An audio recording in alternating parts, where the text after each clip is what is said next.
여러분 반갑습니다. 오늘 말씀을 드릴 내용은 이승만 대통령 시대에 원자력 산업이 꽃을 피우는 그런 주제를 말씀을 드리고자 합니다. 한국은 특이하게 이 인류 역사, 이 에너지 문명사의 발달 단계를 보면은 처음에는 이제 인력이나 충력이나 풍력으로 움직이다가 그 다음에는 이제 석탄 문명으로 갑니다. 석탄 문명 다음에는 석유 문명이고, 석유 문명 다음에 이제 원자력 이렇게 진행이 되게 돼 있는데, 이승만 대통령 시대에는 아직 우리가 본격적인 석탄 시대에 들어가지도 못했어요. 석유 시대는 꿈도 못 꿨습니다. 왜냐하면 우리나라에 이 정유 공장이 존재하지 않았어요. 정유 공장이 만들어진 것은 저 울산에 지금 SK가 된, 옛날에는 그걸 이제 유공이라고 그랬습니다. 석유공사.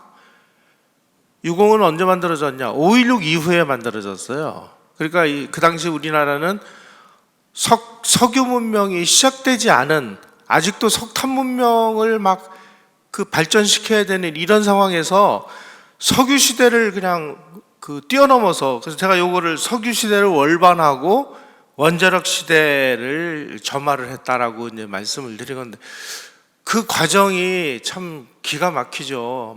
어느 한 문명 시대를 점프업을 해가지고 그 다음 문명 시대로 올라갔다는 것은 미래를 내다보는 그런 어떤 선견지명이나 해안이 없이는 불가능한 일인데, 어떻게 이게 가능했을까 하는 부분을 말씀드리고자 합니다.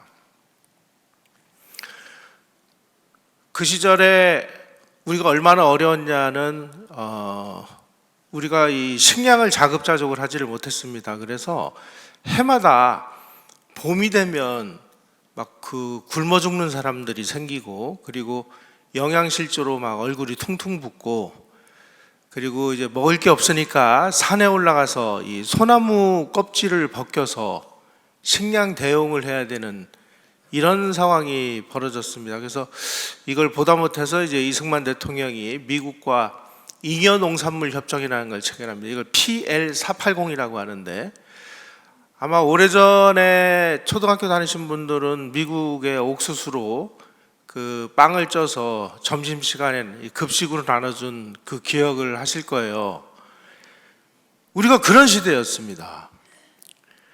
어느 정도로 우리가 식량이 모자랐냐면은, 국내에서 필요한 식량이 2,894만 석이 필요한데 생산되는 것은 2,250만 석밖에 안 돼요. 나머지 이제 640만 석 정도가 모자라가지고 정말 굶어야 되는, 그래서 박정희 대통령이 1961년에 5.16을 일으킬 때, 5.16을 왜 일으켰느냐?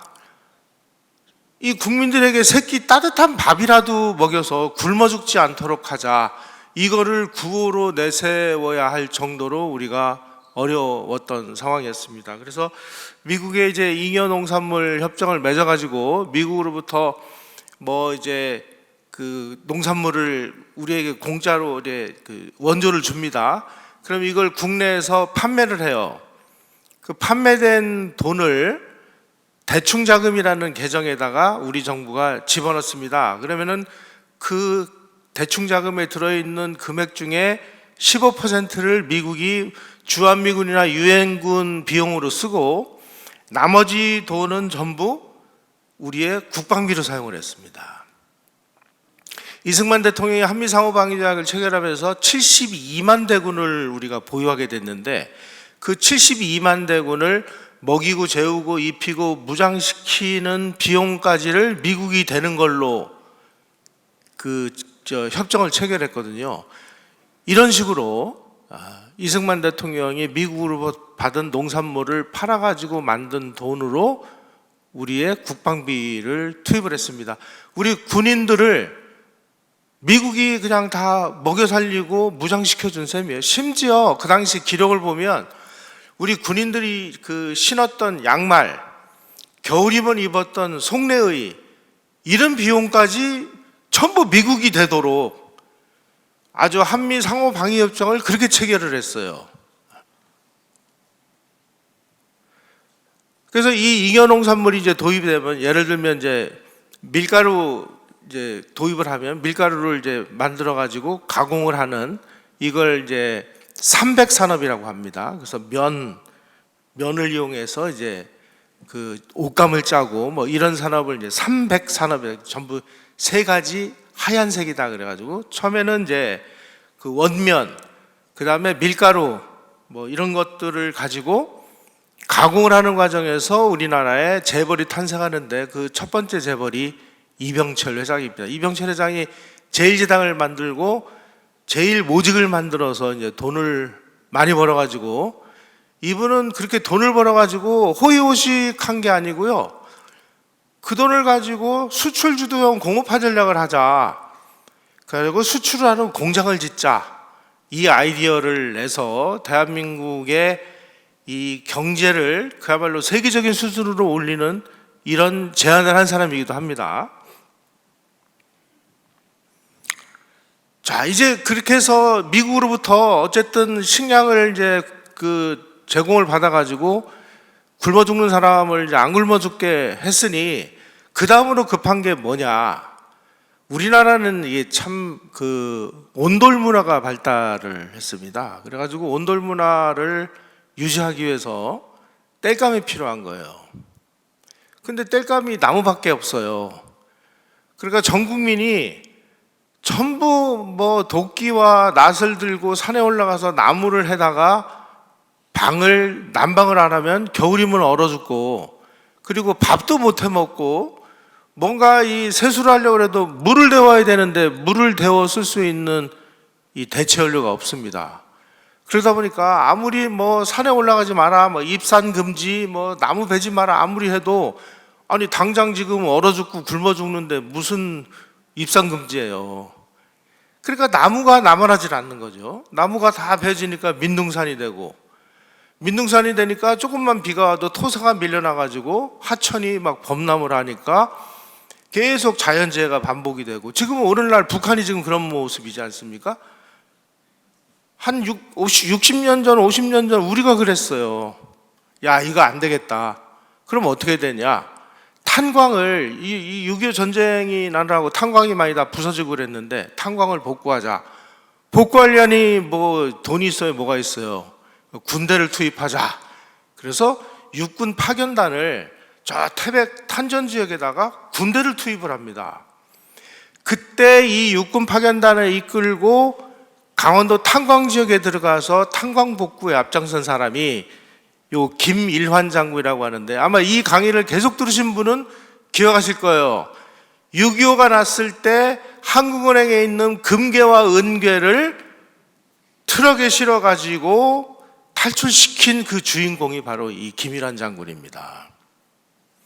그분이 이번에는 이승만 대통령으로부터 이 탄광을 복구를 하라라는 특명을 받고 강원도에 가가지고 군부대를 동원해가지고 우선 광부들 살 수 있는 집을 져줬습니다.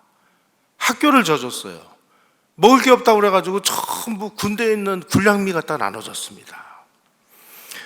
군 트럭을 동원해가지고 거기서 생산되는 모든 그 석탄을 실어 나르고, 또 이 광산을 운영하기 위해서는 막대한 이 장비가 필요합니다. 막 그 땅굴을 파다 보면 땅굴이 무너지면 안 되니까 그 갱목을 설치해야 되고, 또 광차를 또 왔다 갔다 해야 되는 레일을 깔아야 되고, 이런 것들을 이제 수송을 도왔고, 그리고 이 그 영암선 철도 공사가 6.25로 인해서 중단된 것을 이승만 대통령이 이걸 빨리 복구를 해야 석탄을 생산할 거 아니냐. 그리고 영암선 또 건설하는데 육군 공병대를 투입을 해서 태백 줄령을 뚫는 영암에서부터 철암까지 철도를 군대를 동원해서 완성을 했습니다. 이렇게 해서 1955년 12월 31일 날 태백 탄전 지역에 있는 그 석탄을 서울까지 실어 나를 수 있는 이 영암선 철도가 건설이 되면서 우리나라 이제 이 땔감에 숨통이 트이기 시작을 했습니다. 자, 그 다음에 광부들을 좀 격려해야 되겠다. 그래가지고 아주 모범 광부 10명을 선발을 해서 서울로 초청을 해서 이승만 대통령을 예방을 하고, 이승만 대통령이 당신들이야말로 애국자다 그래가지고 양복을 한번 선물했다고 그래요. 그 다음에 이분들을 그 당시에는 그 뭐 세종문화회관 이런 것도 없어가지고요, 시공관이라고 하는 데에서 대대적인 시민 환영 행사를 벌였는데, 이때 모윤숙 선생이 작사를 하고 안병서라는 사람이 작곡을 한 산업전사의 노래라는 것을 광부들에게 헌정을 해요. 이때서부터 우리 광부들을 산업전사라고 부르기 시작했습니다. 왜 산업전사냐? 이분들이 목숨 걸고 탄광에 들어가서 석탄을 캐서 그 석탄을 국민들에게 공급을 해서 더 이상 나무를 배에서 떼지 않도록 해야만 우리나라가 사는 거예요. 여러분, 지금 석탄 떼는 데가 어디 있어요? 연탄 떼는 집안 지금 있나요? 다들 요즘은 난방을 뭘로 해요? 도시가스 이런 걸로 하죠.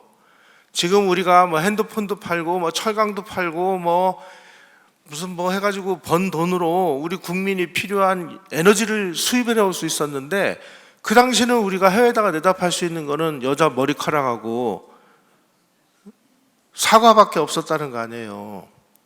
그러니까 에너지를 뭘로 사와요? 에너지를 자립할 수밖에 없는데, 자립할 수 있는 에너지는 석탄밖에 없다. 그러니 석탄을 캐는 탄광들을 당신들이야말로 애국자여 산업전사다, 국가를 위해서 열심히 일해달라.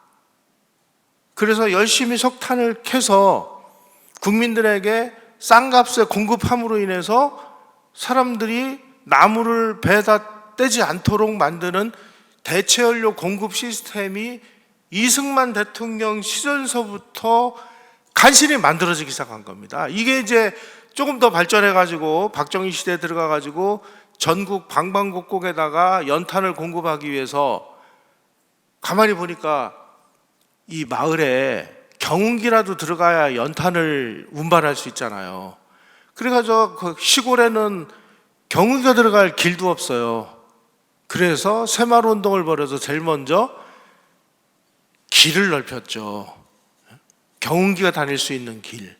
그 전국 방방곡곡에다가 이 대량으로 생산된 이 산업전사들이 캔 이 석탄을 전 국민에게 공급을 해서 이 장작되는 아궁이를 전부 연탄되는 아궁이로 개량을 시켜주고, 그러다 보니까 우리 국민들이 산에 올라가서 나무를 안 해도 되는 상황이 된 거죠.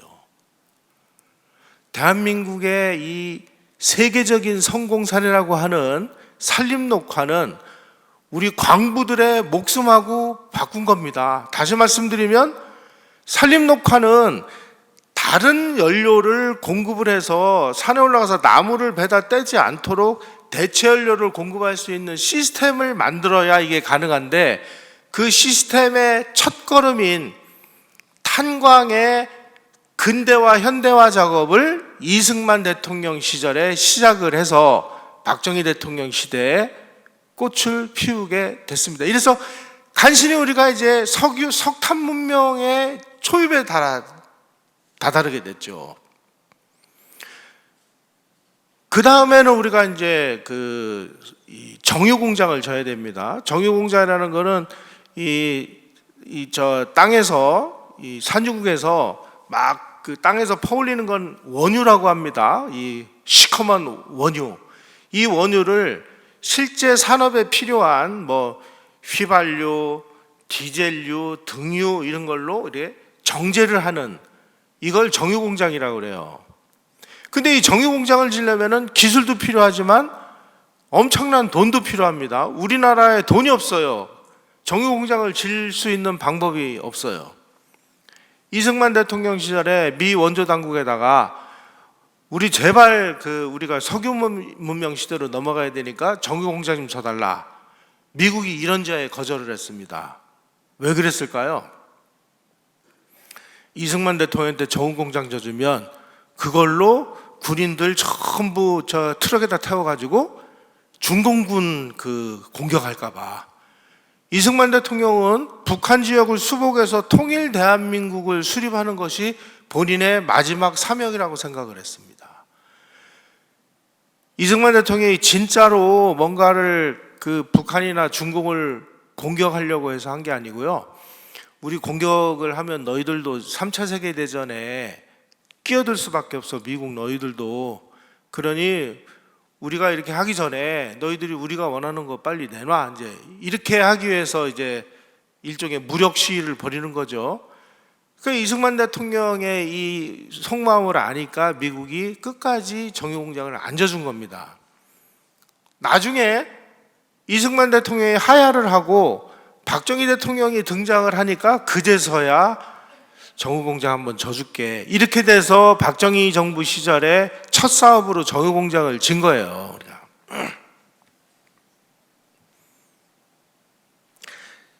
자, 이승만 대통령 시절에 이 영암선 철도가 완공된 게 우리 석탄 문명에 어느 정도나 영향을 미치는지는 이 그래프를 보시면 알 수 있습니다. 이 빨간 선으로 되어 있는 부분이 영암선이 개통한 1955년 12월 31일이에요. 이 영암선이 개통을 함과 동시에 우리나라 이 석탄 생산량이 기존에 막 몇 배씩을 추월해가지고 막 급속으로 올라갑니다. 그러니까 이 석탄 문명에서 이 철도가 차지하는 비중이 얼마나 중요한지를 이 그래프를 보시면 알 수 있는데, 이승만 대통령은 이런 것들을 훤히 꿰뚫고 계셨기 때문에 아무리 어려워도 우리가 건국 이후에 첫 사업으로 영암선 철도를 건설해야 된다.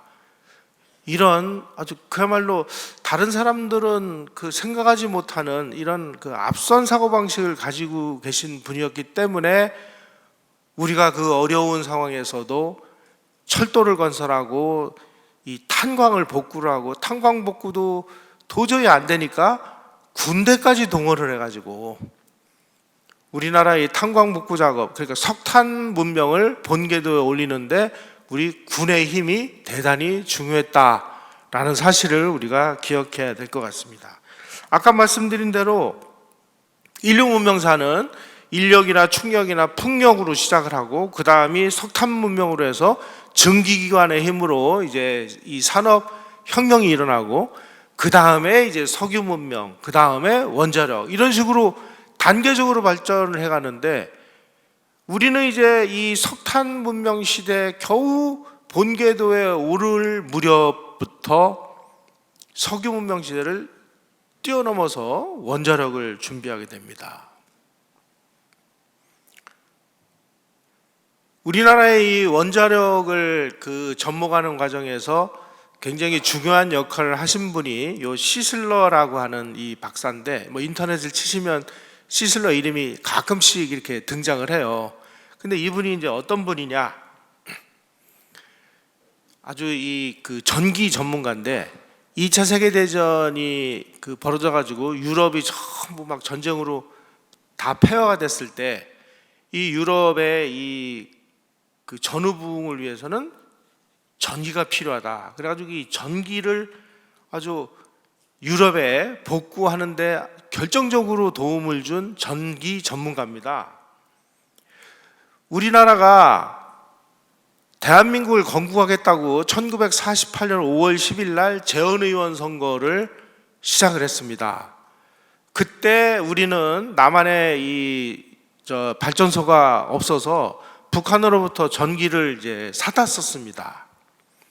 북한은 저 압록강에 있는 수풍발전소, 저 뭐 부정강 발전소, 허천강 발전소 이런 데서 막 전기를 뭐 어마어마하게 생산하다 보니까 전기가 남아 돌았어요. 그래서 남한에다가 이제 돈을 받고 전기를 공급을 했는데, 대한민국을 건국한다고 하니까 건국한 대한민국에다 우리가 전기를 줄 수 없지. 그래가지고 재헌의원 선거가 시작된 사흘 4일 후에 5월 14일 날 하루아침에 느닷없이 전기를 끊어버렸어요. 한국이 이제 암흑천지가 됐습니다. 도대체 한국에 발전소가 있어야 말이죠. 그때 이 시슬러 박사가 미국 정부에다가 그거 다 해결할 방법이 있습니다. 내가 유럽에서 써먹은, 유럽에 이 전기가 필요할 때 전기가 없어서 배에다가 발전시설을 실어가지고 이 배를 몰고 와서 유럽의 항구에다가 세워놓고 항구에서 발전을 해가지고 전기를 공급을 했다. 그 전기를 공급하기 위해서 이 시슬러 박사가 제안을 한 게 바로 이 발전함이라는 겁니다. 그때 내가 유럽 그 도와주기 위해서 만든 발전함이 지금 쉬고 있으니까 그 발전함을 한국으로 보내서 한국에서 인천항에다 하나 놓고 부산항에다 하나 놔가지고 여기서 발전을 해서 전기를 공급하자. 이 아이디어를 낸 사람이 시슬러 박사예요.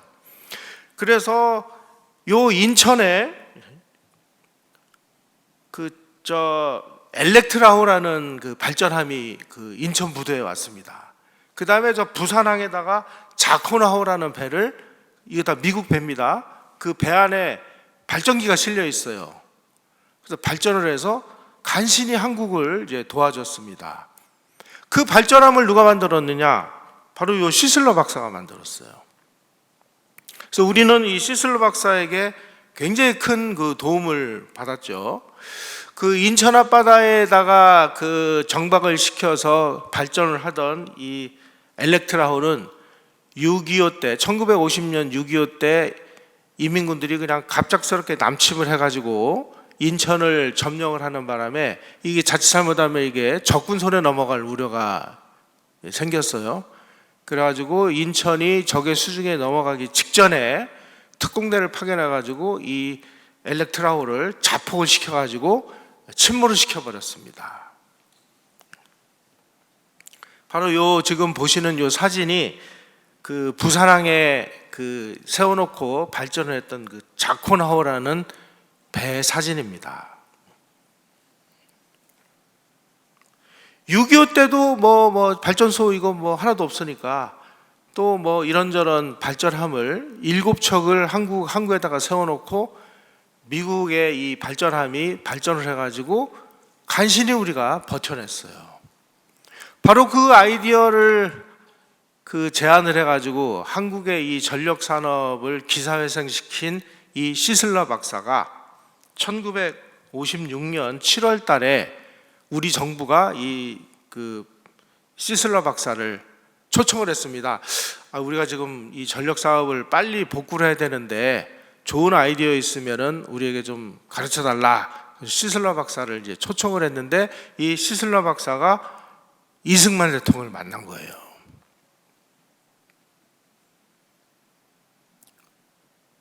시슬러 박사가 뭐 자기가 가져온 가방 안에서 이승만 대통령을 만날 때 무슨 막대기를 하나 꺼내가지고 각하 이게 신의 막대기입니다. 그게 뭐요? 이게 그 원자력으로 만든 이 원자봉인데 이걸 태우면 여기서 에너지가 나오는데 그 에너지가 석탄의 몇천 배의 그 효력을 냅니다. 3.5파운드 무게의 이 석탄을 연소하면은 4.5kW의 전기가 생산되는데 요 3.5파운드의 우라늄 요 그 원료를 태우면 1200만 킬로와트가 생산이 됩니다. 그러니 한국의 이 전기 문제는 요 우라늄을 태워서 발전을 하면은 간단히 해결할 수 있습니다. 이 얘기를 했더니 이승만 박사가 눈이 반짝반짝 하시는 거예요. 자, 여러분 제가 이 강의의 첫 번 그 강의를 할 때 이승만 박사가 미국으로 유학을 갔을 때 그 유명한 한 분을 만난 얘기를 했습니다. 세브란스 박사를 만났을 때 이 세브란스 박사가 우리에게는 병원 져준 사람으로 알고 있는데 사실은 이분이 스탠다드 석유회사, 세계 가장 큰 석유회사의 재무담당 임원이라는 걸 아마 기억하실 거예요. 그 세브란스로부터 에너지가 인류의 문명을 바꾼다. 그러니까 당신은 에너지 문제를 적극 관심을 가져라. 그래서 이승만 박사는 에너지가 인류의 문명을 바꾼다는 사실을 이미 몇십 년 전에 훤히 꿰뚫고 앉아 있었고 또 미국에서 아주 최첨단 공부를 하면서 에너지 문제에 관해서는 최신 정보를 입수하고 있던 분이기 때문에 시슬러 박사가 우라늄을 태워가지고 발전해야 됩니다라고 하는 그 제안을 했을 때 이게 무슨 소리인지를 알아들은 사람은 아마 이승만 박사밖에 없던 것 같아요. 자, 대한민국은 원자력으로 간다. 이 방향이 시슬러 박사하고의 이 면담에서 결정이 됐습니다. 그때 이승만 박사가 시슬러 박사한테 물어봤다고 그래요. 아니, 지금 원자력을 우리가 발전을 하려면 뭘 어떻게 해야 됩니까? 이렇게 얘기하니까 뭘 어떻게 해야 되겠어요? 사람을 키워야죠. 지금 원자력이 뭔지도 모르니까 원자력이 뭔지를 이해하는 사람을 키워야 될 거 아니에요? 그러니까 원자력 전문가를 키우십시오. 원자력 전문가를 키우려면은 우수한 엘리트 인재를 뽑아가지고 외국으로 유학을 보낼 수밖에 없죠. 그래서 이 시슬러 박사가 이렇게 하시면 될 것 같습니다. 그러면 우리가 지금 시작하면은 언제쯤이면은 이 원자력을 태워서 우리가 발전하는 것이 가능합니까? 했더니 이게 열심히 노력하면은 20년 후에 이걸 태워가지고 발전할 수 있습니다. 이승만 박사는 20년 후를 내다본 거예요. 지도자는 지금 당장 내가 재임하고 있을 때 성과를 내야 자기가 이제 인기도 올라가고 국민들에게 박수도 받고 그러잖아요. 근데 이 교육이라는 것은 지금 당장 오늘 뭐 1,000원 넣어가지고 내일 뭐 2,000원, 3,000원의 효과가 나오는 게 아닙니다. 적어도 20년, 30년, 50년 앞을 내다보지 않으면 이런 그 투자는 못하죠.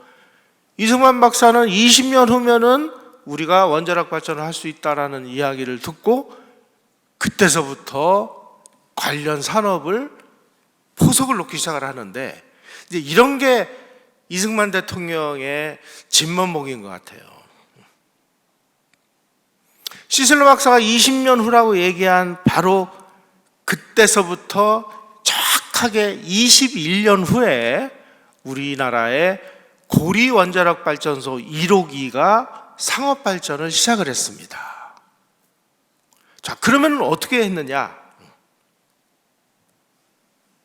제일 먼저 이승만 박사는 원자력을 전문으로 하는 정부 기구를 만들었어요. 정부 기구를 만드는 이 과정을 보면 이 지구상에 정부 기구에 원자력 발전을 하기 위해서 정부의 이 새로운 기구를 이렇게 한국처럼 대대적으로 만드는 나라는 이 지구상에 한국 빼면 없습니다. 그런데 참 재밌는 거는 2차 세계대전 마지막에 히로시마하고 나가사키에 원자폭탄이 떨어진 이후에 이 원자폭탄을 그 위력이 어마어마하다는 것을 이제 전 세계가 아니까 마구 이제 이 원자폭탄을 개발하려고 하는 경쟁이 벌어졌습니다. 여기 이제 히로시마에 떨어진 원자폭탄 그 폭파 장면인데, 아니 폭탄 한 방에 9만 명, 10만 명이 막 죽어요. 도시 하나가 통째로 폐허가 돼요. 그러니까 막 소련은 막 미국으로 간첩을 보내가지고 미국의 그 핵 관련 기밀을 빼돌려가지고 1949년에 48년에 소련이 이제 그 원자 핵실험을 합니다.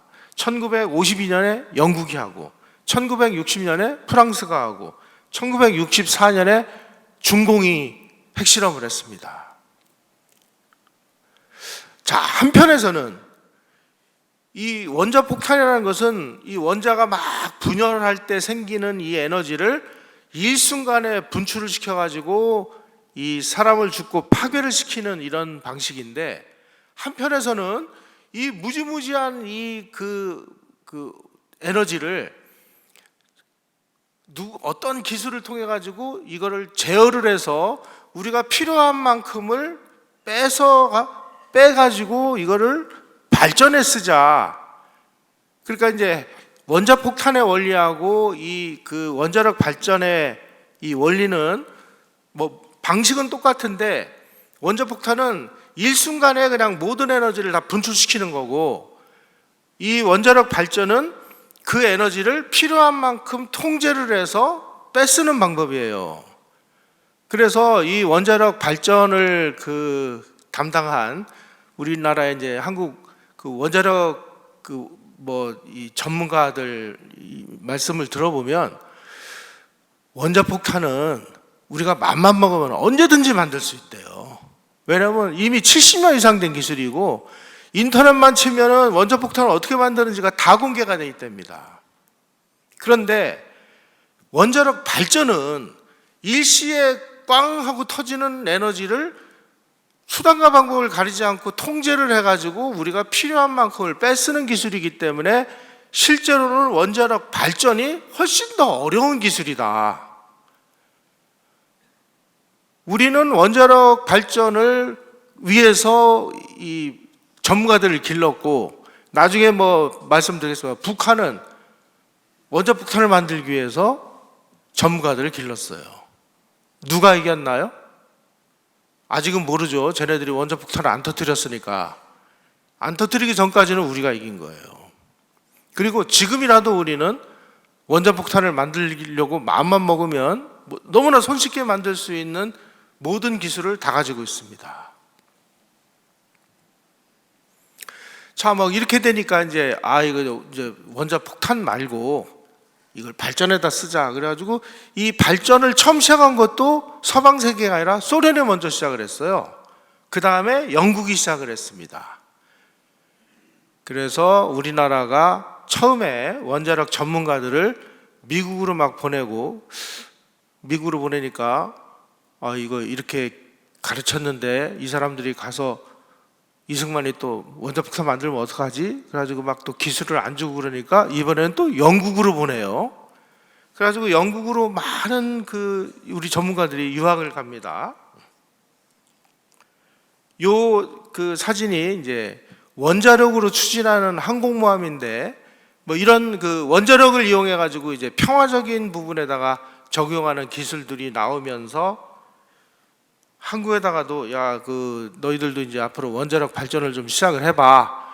이미 시슬러 박사로부터 우리는 원자력을 가지고 발전을 하라는 조언을 들었기 때문에 우리가 이때서부터 전문가들을 파견하기 시작을 해요. 유엔에서 우리가 원자력의 평화적 이용에 관한 국제회의를 할 테니까 보내라. 그러니까 제일 먼저 한국이 보냅니다. 그래서 그때 간 사람이 박철재, 윤동석, 이기혁 이런 사람인데 이 사람들이 오늘날 우리나라 원자력 산업의 원조에 해당하시는 분들입니다. 이때서부터 이 이승만 대통령은 돈만 생겼다 하면은 원자력 유학생을 선발해서 외국으로 보내서 이승만 대통령 시절에 국비 유학을 몇 명을 시켰느냐? 원자력 분야에만 273명을 시켰어요. 그 어려운 와중에 1인당 국민소득 60불도 안 되는 나라에서 20년 후에 우리가 원자력 발전을 하겠다고 273명의 이 최고급 인재를 선발을 해서 해외로 유학을 보내서 그 공부를 하고 온 사람들이 이때서부터 열심히 이제 원자력을 발전을 시켜서 결국 박정희 대통령 시절, 전두환 대통령 시절에 우리나라 원자력 산업을, 이 원자력 발전을 전부 국산화해 가지고 한국형 원전을 만들기 시작한 것입니다.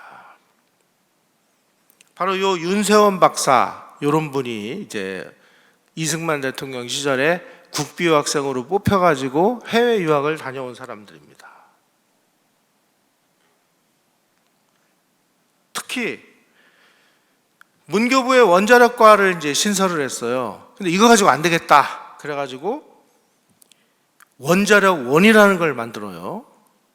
그래서 그 당시에 우리나라는 대한민국의 과학기술은 이 원자력원에서부터 시작을 했다고 그러는데 우리나라의 이 과학기술의 시발은 어디서부터 했느냐? 이승만 대통령이 제일 급한 게 원자력이니까 원자력부터 하라. 그래서 대한민국의 과학기술은 원자력으로 시작을 했습니다. 그리고 1958년도에 대통령 직속 원자력원이라는 걸 설립을 하고, 여기에 이제 원자력을 할 수 있는 인재들을 전부 뽑아가지고 국내에서 훈련을 시키고 국내에서 그 훈련시킨 인재들을 외국으로 유학을 보내고 그래가지고 트리가 마크 2라고 하는 이 연구용 원자로를 1959년에 이제 만들어냅니다. 아마 그 당시에 우리 그 국민 소득이나 이런 게 60불, 50불 이 시절에 원자력을 하겠다고 이렇게 원자력원이라는 국가기구를 만들어가지고 총력을 기울인 나라의 사례는 아무리 찾아봐도 한국 외에는 없었습니다. 그래서 이 트리가 마크 2라고 하는 이 연구용 원자로가 우리나라에 만들어짐으로 인해서 드디어 이제 우리나라의 원자력 연구가 아주 본격화되기 시작을 했고, 그리고 바로 여기에 있는 요 분들이 이 원자력원이라는 데 소속되어 있는 과학자들인데, 이 과학자들이 연구만 할 수 있도록 모든 것을 다 대줘야 된다 그래가지고 여기에 소속된 이 연구원들의 월급이요, 장관 월급의 3배를 줬다고 그래요. 그러니까 과학자를 이렇게 우대하는 이 국가적인 의지, 장관 월급의 3배를 줄 테니까 너는 다른 거 걱정하지 말고 원자력 연구만 해, 이렇게 하니까 어느 누가 신이 안 나겠어요. 그러니까 이 원자력을 담당한 사람들은 그냥 누가 밤새우라고 얘기를 안 해도 그냥 밤새워서 눈을 부르르 뜨고 우리가 빨리 이 우라늄을 태워가지고 발전을 해가지고 이 나라의 발전에 우리가 선봉에 서야 된다 하는 사명감을 가지고 열심히 뛰게 한 거죠. 문재인 정부 때는 밤새워 일하는 것도 못하게 하고 그러지 않았어요? 근데 이때는 누가 하지 말라고 그래도 자발적으로 이렇게 나서서, 여기에 있는 요 사진에 나와 있는 분들이 바로 우리나라 원자력 산업을 가만히 그냥 황무지에서 일으킨 사람들이라고 보시면 될 것 같습니다. 요 사진이 이승만 대통령이 연구용 원자로 트리가 마크 2라고 하는 연구용 원자로를 짓기 위해서 처음 삽을 떠가지고 이제 기공식을 한 날입니다.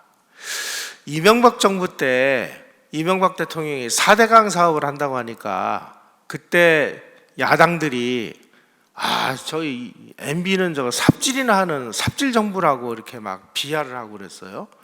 근데 이 이승만 대통령이 이 삽질하는 거는 이게 무슨 못된 짓입니까? 이건 정말 위대한 삽질이에요. 그래서 저는 이 사진을 보면서 이게 파괴는 아무나 할 수 있지만 건설은 아무나 못한다. 뭔가 미래를 내다보는 안목이 있어야 삽질이라도 하죠. 문재인 정부 시절에 기공식 했다 소리 보신 적 있습니까? 이승만 대통령, 박정희 대통령 시절에는요, 눈만 뜨면 기공식이고 중공식이었어요. 박정희 대통령 시절에 경부고속도로 만들고, 경부고속도로 다 만들으니까 영동고속도로 만들고, 영동고속도로 만들고 난 다음에 포항제철 만들고, 포항제철 만들으니까 어디에서 뭐하고 그냥 매일매일이 삽질이었습니다. 위대한 건설의 삽질. 우리는 그 위대한 삽질 덕분에 이만큼 올라온 거죠.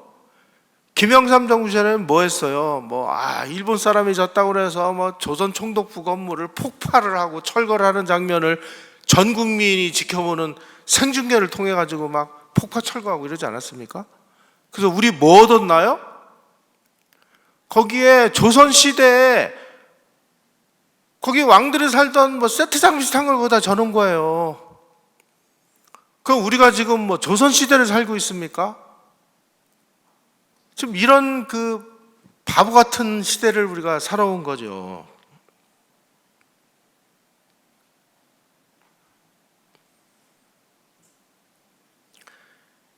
이승만 대통령이 얼마나 열심히 이 해외 유학을 보냈는지는 요 김입삼이라고 하는 이 분의 그 수기에 나와 있습니다. 이 김입삼이라는 분은 다음 시간에 제가 말씀드릴 이승만 대통령 시절에 경제개발 계획을 수립하고 그 입안을 하는 과정에 굉장히 중요한 역할을 하셨던 분입니다.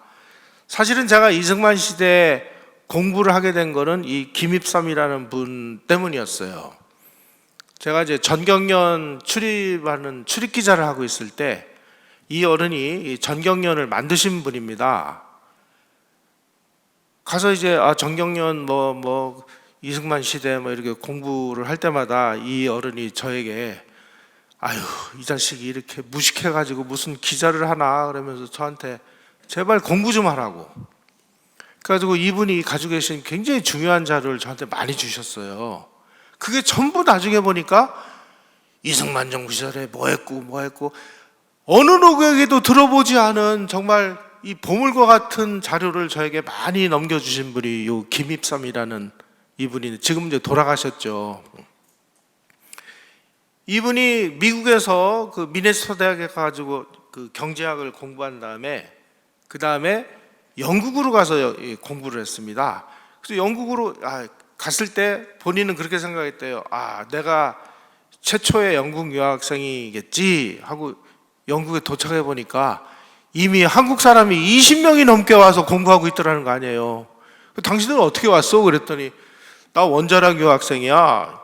이승만 대통령에게 나 원자력 그 국비 유학 증서 받고 여기 와서 원자력 공부해서 빨리 원자력 배워가지고 와서 우리 원자력 발전하라고 이승만 대통령이 보냈다고.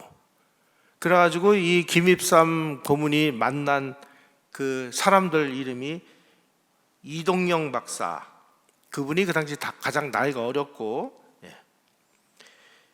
그 다음에 이관 박사는 나중에 과기처 장관이 돼요.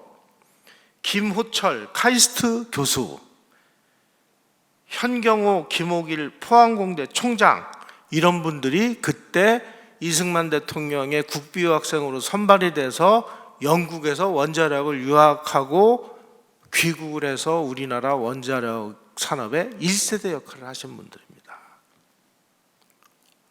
그래서 아니 당신들 그 원자력 공부하려면 미국으로 가야지 왜 영국으로 오셨어? 이렇게 물어봤더니 미국이 한국 기술자에게 원자력 기술을 너무 많이 가르쳐주면 혹시 이승만 대통령이 원자폭탄 개발할까 봐 그 기술 안 배워주더라는 거 아니에요. 그래서 이승만 대통령이 그럼 영국으로 가라 그래서 영국으로 왔대요.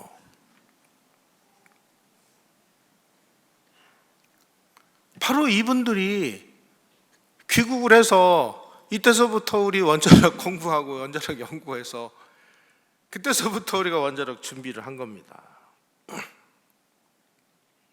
1995년에 우리가 한국 표준형 원전이라는 것을 우리 기술자가 만들었어요. 물론 그 표준형 원전은 미국의 웨스팅하우스사가 만든 것을 우리가 모델로 했습니다.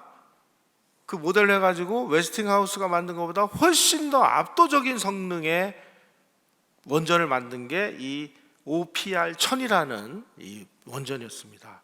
2002년에는 이거보다 훨씬 더 안전성과 경제성이 10배 이상 강화된 140만 킬로와트급 APR-1400이라는 이게 이제 우리나라의 지금 수출 상품 효자 역할을 하고 있는 바로 저 두바이에다가 수출한 원전입니다. 이게 우리가 이미 이거 원자력 그 발전소를 통째로 두바이에다가 져준 거고요. 그 이전에 이미 우리는 많은 원자력과 관련된 그 관련 산업을 수출하기 시작했습니다. 1993년 5월에 중국 광동원전 1단계 운영의 정비 기술을 우리가 그 지원해 줬어요.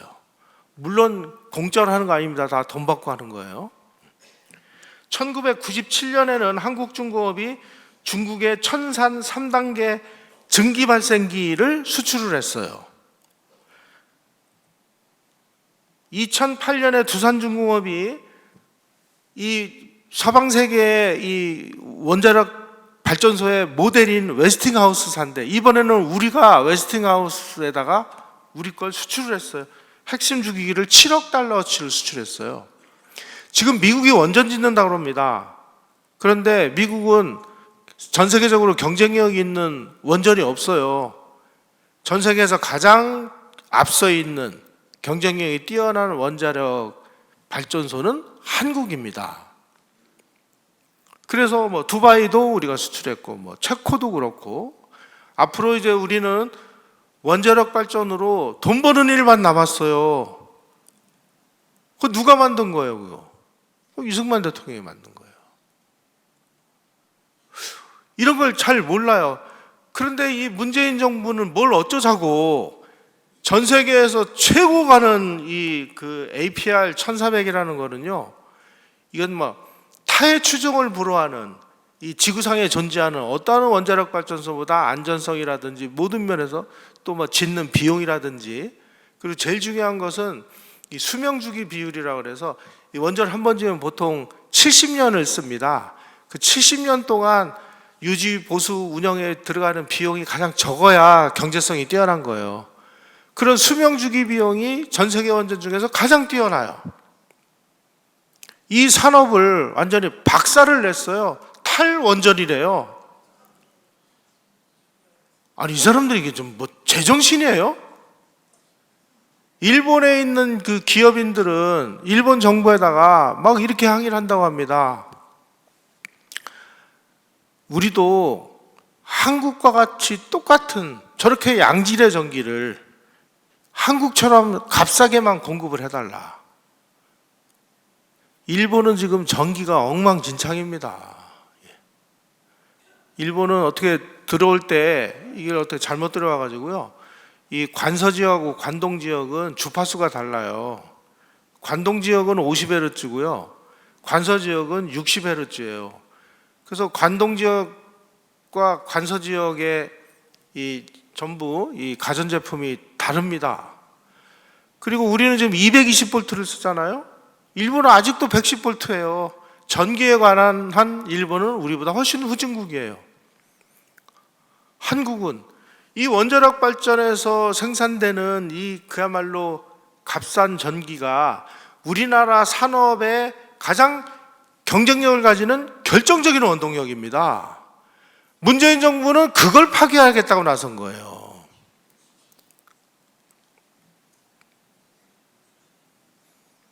우리가 이 두바이에다가 이 APR 1300이라고 하는 걸 앞으로 4기를 수출했습니다. 이 186억 달러예요. 그런데 이 원자력 발전은요, 그냥 이 원자력 발전소를 져주는 걸로 끝나는 게 아니라 이 원자력 발전소가 나중에 수명이 다해서 폐기될 때까지 원자력 발전소 안에 연료가 들어가잖아요. 연료도 한국이 공급해 줍니다. 유지 보수도 우리가 해줘요. 그래서 한번 이걸 져주면 그야말로 막 수지 맞는 그런 사업이에요. 두바이뿐만이 아니라 지금 뭐 이집트의 그 엘다바 원전도 우리가 수주를 했습니다. 2022년에. 그 다음에 지금 현대건설이 불가리아의 그 원전의 최우선 협상자로 대상이 됐어요. 이런 식으로 앞으로 우리가 이 원자력 산업을 통해서 한국이 아마 전 세계 가장 그 압도적인 경쟁력을 가지고 앞으로는 아마 지금까지 우리가 반도체로 먹고 살았다면 이제 원자력으로 먹고 살 이 시대가 왔습니다. 우리가 이런 그 뉴스를 들을 때마다 정말 우리는 이승만 대통령에게 감사하고 고마운 마음을 가져야 되는데 뭐 원자력 발전소 어쩌고 그러면은 뭐 다 그냥 뭐 자기네들 공으로만 생각하지. 그 어려운 시절에 그 어려운 상황에서 이 많은 기술자들을 길러내고 원자력원을 만들고 그 트리가마크 2라는 그 이 연구용 원자로를 만들었는데요. 어떻게 없는 돈을 해가지고 이 발전소를 만들었는데 거기에 필요한 기자재 살 돈도 없고 연료 살 돈도 없어가지고 기술자들이 가가지고 막 거의 그냥 뭐 노력봉사해가면서 얻어온 기술로 우리가 이 연구용 원자로를 가동하기 시작을 했대요. 그런 분들에 대한 우리 감사의 마음을 가지면서 정말 석유 문명 시대를 그냥 뛰어넘어서까지 원자력을 이 땅에다가 이렇게 뿌리 내리게 해준 그 원조, 그게 이승만 대통령이다. 이승만 대통령의 사람이 정치만 잘한 게 아니라 산업과 경제 분야에서도 이런 식으로 우리의 이 그 기초공사를 튼튼하게 해주셨구나 하는 감사의 마음을 가져야 될 것 같습니다.